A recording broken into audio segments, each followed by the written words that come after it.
Chakri, good morning. ప్రస్తుతం జమ్మూలో ఎటువంటి situations ఉన్నాయి, అక్కడ ఎటువంటి భద్రతా చర్యలు తీసుకుంటూ ఉన్నారు, ఏంటి అక్కడ యాక్చువల్ సిచ్యువేషన్ ఏంటి? భోగి, మనం రాత్రి నుంచి కూడా చూస్తూ ఉన్నాం. జమ్మూ ఎయిర్పోర్ట్ని టార్గెట్ చేస్తూ కాల్పులు జరిపారు. అలాగే డ్రోన్ దాడులు జరిగాయి. రాత్రి క్షిపణి దాడులు కూడా జరిగినటువంటి పరిస్థితి. సో రాత్రి 2 విఫలయత్నాలు చేసింది. అర్ధరాత్రి ఒకసారి, తెల్లవారుజామున ఒకసారి, 2 సార్లు పాకిస్తాన్ విఫలయత్నం చేసింది జమ్మూ ఎయిర్పోర్ట్ మీద. అయితే జమ్మూ ఎయిర్పోర్ట్ పూర్తిగా డిఫెన్స్ ఆధీనంలో ఉండడంతో ప్రస్తుతం వాళ్ళ ఆధీనంలోకి తీసుకున్నారు. ఎన్ఎస్జీ కూడా లోపల ఉంది. ప్రస్తుతం మరికొద్దిసేపట్లో ముఖ్యమంత్రి ఒమర్ అబ్దుల్లా కూడా ఇక్కడికి రాబోతూ ఉన్నారు. ప్రస్తుతం జమ్మూ హైవే మీద ఉన్నాం మనం. ప్రస్తుతం ఇక్కడ ఉన్నటువంటి పరిస్థితిని మనం చూస్తూ ఉన్నాం. ప్రతిరోజు రద్దీగా ఉండేటటువంటి ఎయిర్పోర్ట్ 2 రోజుల నుంచి జమ్మూ ఎయిర్పోర్ట్, జమ్మూ ఫ్లైట్స్ అన్ని కూడా క్యాన్సిల్ కావడంతో పూర్తిగా పోలీసులు అలాగే దళాల ఆధీనంలోకి వెళ్ళిపోయినటువంటి పరిస్థితిని మనం చూస్తూ ఉన్నాం. నిన్న రాత్రి 2 సార్లు దాడి జరిగింది.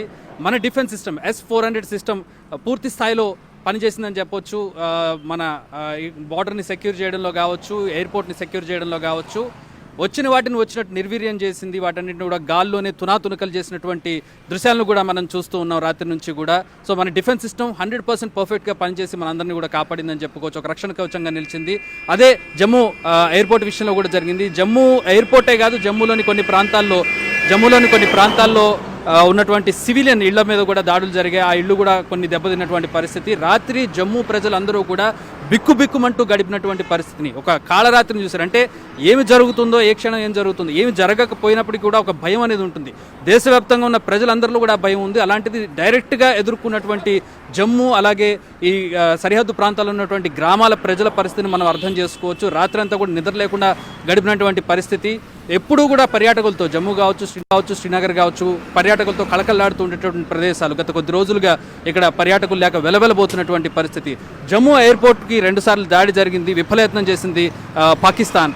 మరికొద్దిసేపట్లో ముఖ్యమంత్రి కూడా వచ్చి సందర్శించబోతున్నారు. ఇక్కడికి వచ్చి చూసి పరిస్థితిని పర్యవేక్షించబోతున్నారు ఆయన. అలాగే దీని మీద ప్రస్తుతం పూర్తిగా భద్రతా దళాలు తమ ఆధీనంలోకి తీసుకున్నటువంటి పరిస్థితి. జమ్మూ నుంచి చుట్టుపక్కల ఉన్నటువంటి సెక్టర్స్ అన్నింటిలో కూడా ఇప్పుడు ప్రస్తుతం భారీగా షెల్లింగ్ జరిగింది రాత్రి. ఈవెన్ పూంచ్ సెక్టర్లో ఇప్పటికీ జరుగుతుంది, ఉరీ సెక్టర్లో ఇప్పటికీ షెల్లింగ్ జరుగుతున్నటువంటి పరిస్థితి.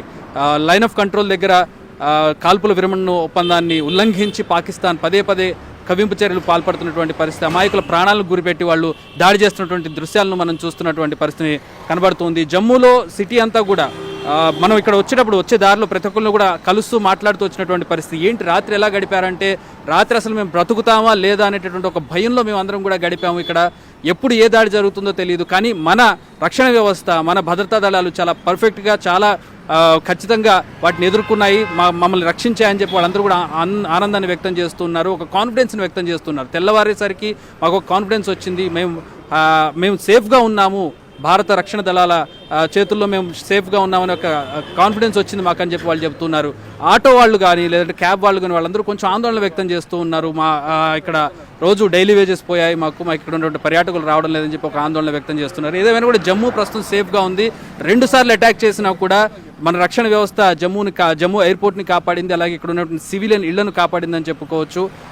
మనకి చుట్టుపక్కల ఉన్నటువంటి సెక్టర్స్ అన్నింటిలో కూడా మన భద్రతా వ్యవస్థ ఖచ్చితంగా పనిచేసి వాళ్ళందరినీ కూడా సేఫ్గా ఉంచినటువంటి పరిస్థితిని చూస్తూ ఉన్నాం. పాకిస్తాన్ ఎలాంటిలకు పాల్పడినా ఒక మంచివాడు సహనం కోల్పోతే ఏ విధంగా ఉంటుందనేది రాత్రి పాకిస్తాన్ చూసింది. పదే గిల్లి కజ్జాలు పెట్టుకోవడం, పదే దాడులు చేయడం, పదే మారణ హోమాలు సృష్టించడం అనేది అలవాటైపోయినటువంటి పాకిస్తాన్కి రాత్రి భారత్ యొక్క సత్తా ఏంటనేది రాత్రి చవి చూసింది పాకిస్తాన్. మరొకసారి భారత్ వైపు కన్నెత్తి చూడాలంటే ఆలోచించాల్సిన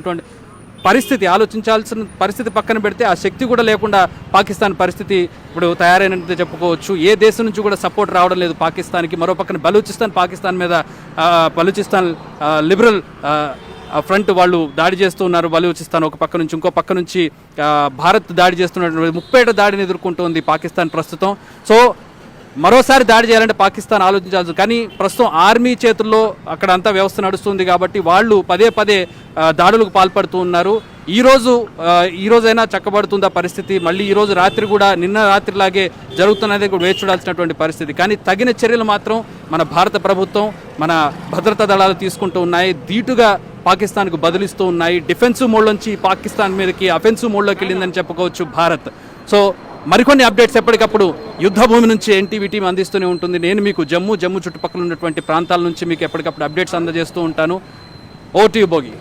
ఓకే, థ్యాంక్ యూ చక్రి. ఇది చక్రి జమ్మూ నుంచి అందిస్తున్న డీటెయిల్స్. మొత్తానికి జమ్మూ ఎయిర్పోర్ట్ని 2 సార్లు టార్గెట్ చేసింది పాకిస్తాన్, కానీ ఆ దాడుల్ని భారత ఆర్మీ సమర్థవంతంగా తిప్పికొట్టింది. ప్రస్తుతం అక్కడ పౌర జీవనం చాలా ప్రశాంతంగా ఉంది, చాలా కాన్ఫిడెన్స్ని వ్యక్తపరుస్తున్నారు. రాత్రి కొంచెం భయాందోళనలు నెలకొన్నా సరే ఉదయానికి చాలా కాన్ఫిడెంట్తో కనిపిస్తున్నారు అక్కడ ప్రజలు కూడా. సో ఎప్పటికప్పుడు సిచ్యువేషన్ అందించడానికి ఎన్టీవీ టీం బార్డర్లో పాక్ భారత్ సరిహద్దుల్లో సిద్ధంగా ఉంది.